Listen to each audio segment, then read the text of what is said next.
Saravá a todos, eu sou o Pai Gilberto, sejam todos bem-vindos ao canal do Templo Luz do Caminho. Dando continuidade, hoje nós vamos falar sobre a mediunidade agora da semi-inconsciência, que é um tema que vem dar prosseguimento ao vídeo anterior.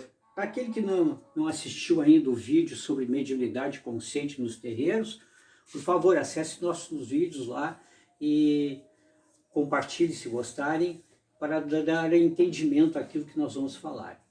Eu falei anteriormente que a mediunidade consciente era um desafio muito grande justamente por vários fatores. E, de novo, não vou repetir aquilo que já foi falado no vídeo anterior, mas eu colocava o seguinte: como é que a grande maioria dos médiuns chegam nos terreiros, por esse Brasil afora, na corrente astral de Umbanda, para participar da corrente do terreiro? A grande maioria deles chega nessas duas situações aqui. Aqui nós temos representado, esquematicamente, o corpo mental do médium e o corpo astral. Nesse primeiro exemplo aqui à esquerda, vocês vão ver que o corpo mental ele é maior que o corpo astral. O que significa isso para o médium? Que ele é um médium muito mais racional do que emotivo. E isso, muitas vezes, o que ocorre? Traz grandes dificuldades para ele. Por quê? Porque ele, em primeiro momento, ele foi abarcado pela corrente astral de Umbanda, ou seja, foi atraído para um terreiro de Umbanda, mas ele, por ter um mental maior que o corpo astral, ele ainda é cético, ele duvida ainda de muitas coisas, ele percebe que o mundo espiritual está o chamando para ele servir a Umbanda, mas ele tem muitas dúvidas, e é normal isso. E isso é decorrência o quê? Dele possuir um corpo mental maior que o corpo astral, ou seja, ele é mais pensamento do que emoção, do que sentimento. Então nós vamos ver que esse médium, muitas vezes, ele pode se tornar até cético. E que se ele não for bem direcionado no terreiro, ele pode até vir a sair do terreiro por não encontrar equivalência naquilo que ele pensa, naquilo que ele deduz, naquilo que ele reflete. Mas isso não quer dizer que ele não seja um bom médium para ser o que instruído e elaborado com as ferramentas que a Umbanda produz. E quais são essas ferramentas? São o quê? São os preceitos nos sítios sagrados, né? Cachoeira, mar, montanha, serra, enfim, lagoa, rio. Esses preceitos fazem o quê? O equilíbrio entre o corpo mental e o corpo astral. O que é esse equilíbrio? Ou seja, já que ele tem o corpo mental maior que o corpo astral, nós vamos equilibrar essa equivalência fazendo preceitos aonde ele possa o quê? Aumentar o seu corpo astral. Se o corpo astral aumentando, recebendo alimento para que ele cresça, ele vai equilibrar com o seu corpo mental. Esse equilíbrio é que vai trazer o quê? Uma função mediúnica melhor dentro da sua compreensão. Ou seja, ele tem equilíbrio entre o mental e o astral. Ele vai escutar, ele vai perceber, ele vai ver todas as coisas que o cercam dentro desse conceito. Então é fundamental para que isso ocorra. Ao contrário, aqui também nós temos nesse exemplo aqui, desse lado aqui, justamente isso. Ou seja, o médium aqui tem um corpo mental menor que o corpo astral. O corpo astral sendo maior, ele é um médium muito mais emotivo, né? Ele sente muito mais as coisas, mas não consegue traduzir em pensamentos. Ou seja, o seu campo abstrato, ele é mais limitado. Então nós vamos ver que, ao contrário do exemplo anterior, aqui ele é muito mais emotivo. Ele é um médium aquele que tem facilidade de de ir ao choro, ao pranto, de ser afetado emocionalmente por questões de família, enfim, são N variações aonde esse médium vai se encontrar. Então, com os amacis e com os preceitos nos sítios sagrados, se faz o quê? Há o equilíbrio desse corpo astral com o corpo mental. Ou seja, vai-se o quê? Alimentar o corpo mental para que ele fique num tamanho razoável. Eu aqui estou falando aqui, né, de energia que compõe esses campos, né? Então, metaforicamente, tu dizer se ele vai ficar do mesmo tamanho, mas o sentido é esse, justamente para que ele tenha um entendimento equilibrado entre as suas emoções e os seus pensamentos. Quando nós encontramos, por exemplo, né, uma pessoa com o campo mental muito maior que o astral, aquela pessoa, muitas vezes, ele até pode ser um doente, psicologicamente falando. Por quê? Porque as suas emoções são rasas, são muito limitadas. Ele não sente empatia pelo outro. Aqui é o inverso. Se ele tem um corpo astral muito maior, e se ele não trata isso, ele veja bem, ele tem fortes tendências, né, de se afetar com tudo que acontece no mundo. Justamente por ele não ter esse equilíbrio entre o mental e o astral. Ah, mas então quer dizer que é culpa dele por ele ter nascido assim? Exatamente, é uma questão kármica, que nós é que fizemos esse desajuste entre um corpo astral e mental, decorrência das nossas vivências espirituais na matéria, nas outras reencarnações. Então isso não é punição, não. Nós simplesmente vamos o quê? Colher o exemplo de hoje, que estamos aqui, nós vamos o que? Colher o nosso corpo astral, vamos formular o nosso corpo astral e mental para a nossa próxima encarnação, conforme as nossas atitudes que serão levadas nessa reencarnação. Nós somos o produto. Quem quer saber como vai ser na sua próxima encarnação é exatamente prestar atenção naquilo que está fazendo hoje. Então nós vamos ver que esse equilíbrio é fundamental para que a gente possa trabalhar com o médium. E então a Umbanda produz através dos seus rituais, inclusive rituais daí de iniciação, que são velados por cada raiz, para que tenha esse equilíbrio maior. E nós vamos ver o que? Na semi-inconsciência, o que nós vamos encontrar no médium? Por isso que eu digo que os desafios da mediunidade consciente eles são muito grandes, porque todos os médios chegam também no terreiro. Dá uma olhada aqui nesse lado aqui agora. Aqui nós temos um médium que chega no terreiro. E aqui nós vamos ver que vamos imaginar que isso aqui seja um tubo de ensaio, né? Ou a coluna vertebral do médium, seja lá o que for, que dá acesso ao seu ori na cabeça lá. Então, nós vamos ver o que? Esse médium aqui tem o que? A sua mediunidade semi-inconsciente. Mas semi-inconsciente de um nível muito baixo. Ele é muito mais consciente do que inconsciente. Então ele tem o que? Vejam bem que aqui está tudo preenchido. Ele tem o que? Quase que 90%, 90%, 80% de quê? De consciência. Ou seja, sobra o que? Só 20%, vamos olhar aqui para esse outro lado, de inconsciência. Então o grande desafio daí do sacerdote do terreiro é transformar, é produzir através da metodologia da Umbanda, que esse médium transforme os seus 80%, 90% de consciência em 20%, 30%, 40% de semi-inconsciência. Ou seja, através dos amacios, dos rituais internos de cada médium, das suas iniciações, esse médium vai o quê? Vai propiciar que ele vai ficando o quê? Cada vez mais semi-inconsciente no seu trabalho com as entidades.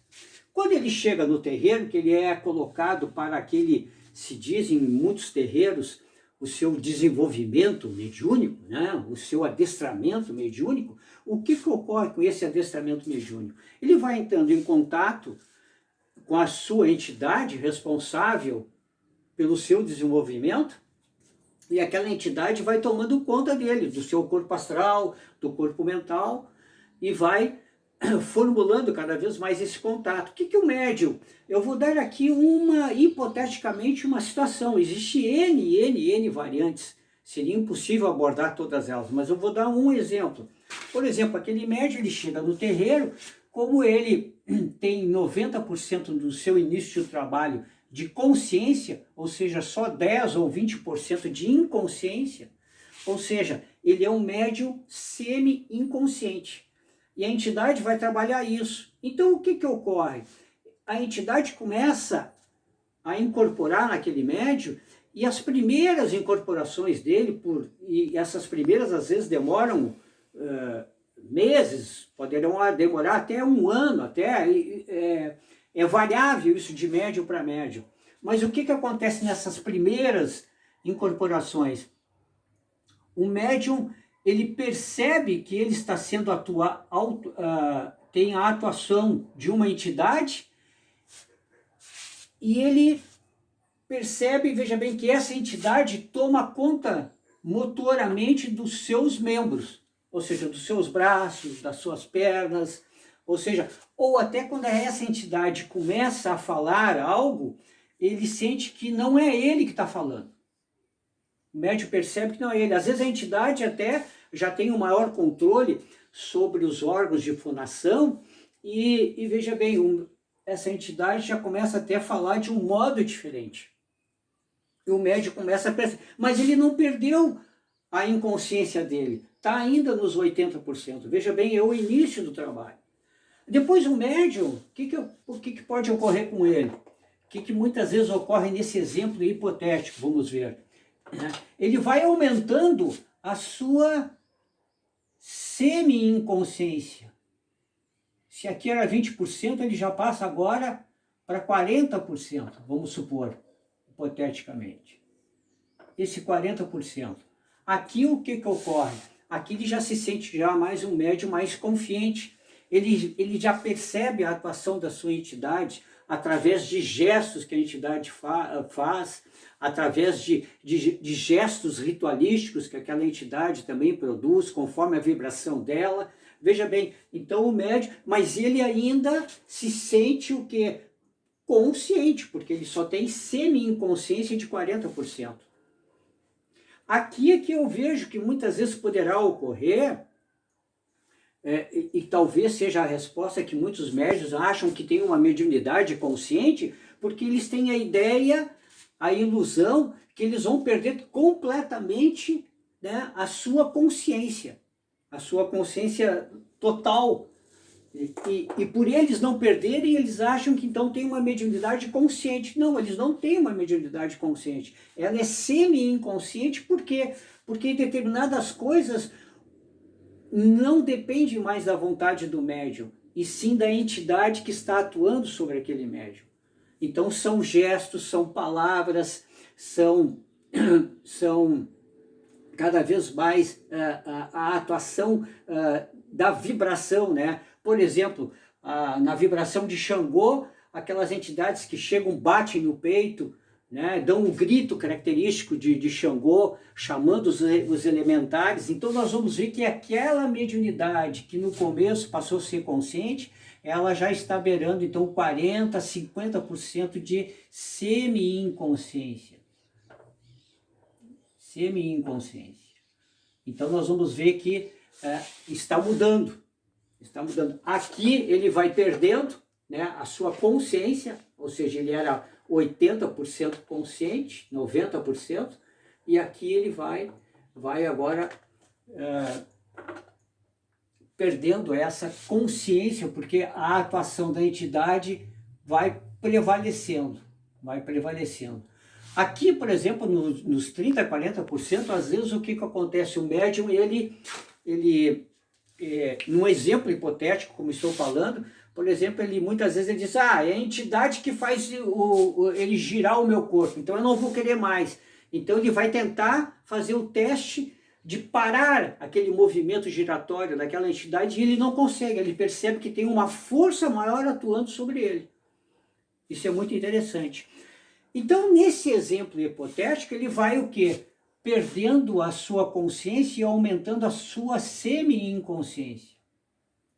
E aqui ele vai aumentando daí. Poderá ocorrer também um outro fenômeno, por exemplo, quando chegar aqui, eu também estou falando hipoteticamente os índices, né? Quando ele chega mais ou menos a 60%, tem alguns médios que acontecem esse fenômeno que eu vou relatar agora. Ele percebe tudo que está acontecendo na gira.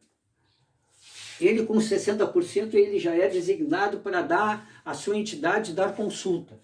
Ele percebe tudo que está ocorrendo, ele tem consciência de tudo aquilo que está ocorrendo na gira, mas ele não tem controle de tudo aquilo que está acontecendo. Então, quando o consulente chega para fazer a sua consulta com a sua entidade, ele escuta tudo que o consulente diz. Mas ocorre um fenômeno interessante nesse exemplo hipotético que eu estou falando, que pode ocorrer o seguinte, que quando termina a gira, aquele médium vai voltar para o seu lugar na corrente, ele simplesmente é apagado da mente dele tudo aquilo que a entidade falou, inclusive as pessoas que vieram consultar. Ele não se lembra mais. É interessante porque muitas vezes ocorre o seguinte, que no momento que está acontecendo a consulta, ele se lembra. A partir do momento que ele vai, que a entidade deixa, momento que a entidade desincorpora, leva a entidade com ele tudo aquilo que ocorreu. Então nós vamos ver que isso é um fator preponderante que poderá ocorrer com 60% de inconsciência. Então nós vamos ver que o trabalho daí do sacerdote, do terreiro, da colaboração do médium, do seu comprometimento também com a entidade, com o terreiro, com os preceitos, com a sua conduta fora, vai fazendo o quê? Que esse vaso da semi-inconsciência vai aumentando. Vai aumentando. E também com o passar dos anos, a confiança na sua entidade, naquilo que é passado, a sua semi-inconsciência vai aumentando. E daí chega a 70%. E daí nós vamos ver que esse médium se torna um médium muito mais adestrado. Por que a Umbanda usa o nome, em vez de médium, usa de cavalo? Na Umbanda a terminologia é cavalo, não é médium. Por quê? Porque justamente que tem que ter o quê? A domesticação desse cavalo. O que é a domesticação desse cavalo? Porque é um ser selvagem ainda, ou seja, tem a consciência.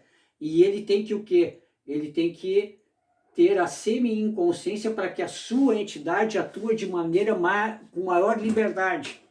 Tanto no campo mental, como no campo astral do médium. Então essa entidade começa a ter maior liberdade de atuação de ela a si mesmo. E vejam bem o que ocorre nessa mediunidade daí semi-inconsciente.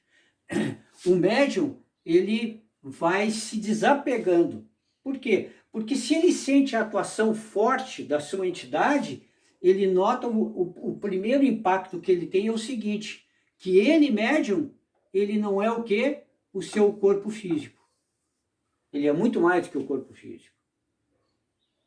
Por quê? Porque se ele está sentindo a atuação de uma outra entidade, é sinal de que essa entidade está tomando aquele espaço físico. Está atuando através do seu corpo físico. Aquela entidade não é o corpo físico, mas atua usando o corpo físico do médium. Veja bem, aqui tem o que? Já um desapego à matéria. Levando o médium ao quê? À espiritualidade, à sua espiritualização. Que nós falamos na Umbanda, né? A sua umbandização, ou seja, a crescer, somar os valores da Umbanda, integralizar os valores da Umbanda dentro de si. Então nós vamos ver que esse é o primeiro, ou seja, esse médium que no começo da sua mediunidade, que era completamente consciente, a sua personalidade era total.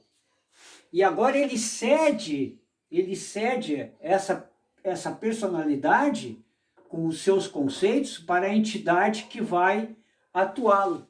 Então nós vamos ver aqui que o que acontece? O ego do médium tende a diminuir. Ou seja, isso cria maior sensibilidade, que vai dar a ele uma maior humildade, uma maior empatia para com os outros. Então nós vamos ver que a mediunidade, ela é um fator de evolução para o médium, para resgatar karmicamente os seus débitos do passado. Então essa personalidade fica o quê? Fica em segundo plano, porque a personalidade da entidade atuante é que vai prevalecer. E veja bem, ele dando lugar, ele dando espaço para que uma entidade o mediunize, ou que tenha a sua atuação, faz com que ele se sinta o quê? Cada vez mais servir à espiritualidade. E isso é um ato de desapego. Então nós vamos ver que daí começa o que falar mais a sua individualidade, que está ligada indiretamente com a individualidade da entidade que atua. Então nós vamos ver que todo esse processo começa a se processar, a evoluir. E o médium pode, inclusive, alcançar o quê? De 85% a 90% de semi-inconsciência. Quando ele consegue atingir esse desiderato, ele não tem mais percepção do que ocorre numa gira. Enfim, a sua semi-inconsciência chega a alcançar um patamar muito grande. E daí ele é o quê? Um cavalo domesticado para aquela entidade que está atuando agir completamente sobre ele. Mas aí tem uma pergunta que muitos podem fazer, mas então daí o médium, como ele está semi-inconsciente, quase 85%, 90%, então ele não aprende nada? Não, aprende tudo. Porque as entidades de Umbanda, por muito que as pessoas às vezes tenham dúvidas disso, elas são sábias, todas elas são sábias. E a Umbanda tem a sua fenomenologia própria e deixa as lições ao médium a aprender, com certeza impregnados no seu cérebro físico de tudo aquilo que é necessário para aquele médium evoluir. Então, é uma inverdade dizer que o médium semi-inconsciente ou inconsciente não aprende nada. Não, ele aprende sim, ele aprende. Claro que dependendo do seu nível kármico, mas todos eles aprendem sim, porque as entidades têm maneira, a Umbanda principalmente tem maneira de como fazê-lo isso para que o médium, através do quê? De deixar reflexos até de muitas consultas sem identificar quem e o porquê, para que o médium na sua vida diária possa associar com aquilo que lhe acontece aqueles ensinamentos que foram ministrados para outros.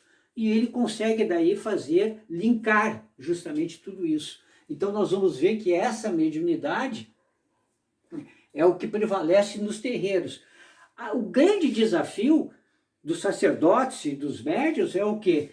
De que cada filho de terreiro, dentro da sua atuação, que ele, quando alcance uma maturidade espiritual que o coloque numa mediunidade semi-inconsciente de 80% a 90%, que ele, através do tempo, esse nível vibratório, né, não caia. Porque se cair, o que acontece? Ele vai o quê? Ele vai diminuir a sua semi-inconsciência e aumentar a sua consciência. E daí corre o risco de ter realmente consultas falhas, interpolações, mas isso tudo é o quê? Muitas vezes é por falta de quê? De falta do atendimento dos próprios amaci, dos próprios ritos internos de iniciação de cada um e da conduta pessoal de cada médium. Porque não pode se deixar tudo na conta do sacerdote, do terreiro e das suas entidades que atuam sobre ele, e sim ele, médium, que tem que ser responsável pelo aquilo que ele quer produzir. Então, se ele em determinado momento se desvirtua, essa mediunidade vai cair, realmente vai. Os níveis de mediunidade vai cair e o médium daí vai passar a ter grandes problemas. Esse é o grande desafio, é manter quando se chegar lá em cima, né? Então nós vamos ver que cada terreiro, cada raiz tem uma profilaxia de colocar isso em pauta, conforme os seus médios. Então, a mediunidade semi-inconsciente é a mais usada em quase os totais dos terreiros. E a ida aos sítios sagrados, aos ritos internos, aos ritos de iniciação, nós vamos ver que como nós já falamos antes, há os amacis para o corpo etérico físico, há os amacis para o corpo astral e há os amacis para o corpo mental, né? Preparando para a entidade. Então nós vamos ver, conforme isso, o grau de maturidade que o médium vai alcançando. Nada é feito sem uma estrutura, sem uma organização, sem um fio condutor que o faça ele alcançar os desideratos maiores. Então nós vamos ver que o médium ele vai passando, ele vai se adestrando e ele vai conquistando as suas iniciações daquilo que lhe é lhe passado. E nunca é dado a mais. Por isso que também tem que ter a consciência, a maturidade do sacerdote em saber qual o estágio que o médium se encontra e o que ele precisa, para não o quê? Para não apressar, ou seja, não dar algo que ainda ele não tenha condições de receber, ou também de dar algo que ele já tem condições de absorver. Então, tudo é passado, tudo isso é feito com muito estudo, com muita cautela, porque estamos lidando com consciências, né? Então nós vamos ver que, e muitas vezes também entra aqui em foco a orientação do mentor do terreiro, né? Que é aquele que coloca justamente a responsabilidade sobre tudo, de a movimentação do axé também no terreiro, que vai o quê? Vitalizar, vai dar ao médium saúde, vai dar para ele cada vez mais complementos para que ele possa o quê? Ser um melhor cidadão na vida concreta, na sua vida mundana. E que essa vida mundana cada vez mais está interligada com o sagrado. Então nós vamos ver que esse médium consegue atingir esse equilíbrio. Bem, era o que nós tínhamos para hoje. Espero que gostem desse vídeo. Se gostarem, compartilhem, para que a gente possa cada vez mais difundir o conhecimento da Umbanda e da mediunidade. Saravá, luz do caminho, paz no coração.